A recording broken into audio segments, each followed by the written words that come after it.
இங்க ஒரு பொண்ணு உடம்பு முழுக்க வேக்ஸ் அப்ளை பண்றா. அதுக்கப்புறமா காகல்ஸ மாட்டிட்டு கடல் உள்ள இறங்கிடுறா. ஆக்சுவலி அவ சேலஞ்ச் என்னன்னா ரொம்ப கஷ்டமான இங்கிலீஷ் சேனலை கிராஸ் பண்றதா. அதுக்காக அவ குறுக்க எந்த லேண்டும் இல்லாத 34 கிலோமீட்டர் 14 மணி நேரத்துல தாண்டி ஆகணும். ஏன்னா எல்லாத்துக்கும் உமனை சப்ரஸ் பண்ணி வச்சிருந்த அந்த காலகட்டத்துல பெண்களாலையும் ஸ்போர்ட்ஸ்ல சாதிக்க முடியும் காட்டுறதுக்காக தான் அவ இதை பண்ணணும்னு நினைப்பா. ஆனா அவ சில மணி நேரங்கள் தாண்டினதுமே கடலோட மேற்பரப்பு திடீர்னு ரெட் கலர்ல மாறுது. பார்த்தா நூத்துக்கணக்கான ஜெல்லி மீன்கள் அவ போற வழி முழுக்க இருக்கு. அதுங்களோட கடியால அவ பயங்கரமா சஃபர் ஆகுறா. இருந்தாலும் அவ ட்ரீம் நோக்கி போய்கிட்டே இருக்கா. அதுக்கப்புறமா கிட்டத்தட்ட 9 மணி நேரம் தண்ணியில இருந்ததுக்கு அப்புறம் அவளை சுத்தி எங்க பார்த்தாலும் ஃபாகால கவர் ஆக ஆரம்பிக்குது. அவளால அவளோட கைடிங் போட்ட கூட பார்க்க முடியல.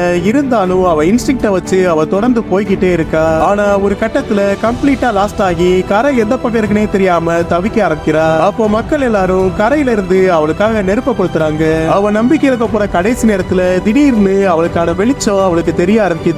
உடனே அதை பார்த்து வேகமா போக ஆரம்பிச்சவ கிட்டத்தட்ட 14 மணி நேரத்திலேயே அதை கிராஸ் பண்ணி ஒரு வேர்ல்ட் ரெக்கார்டே செட் பண்ணிடுறா.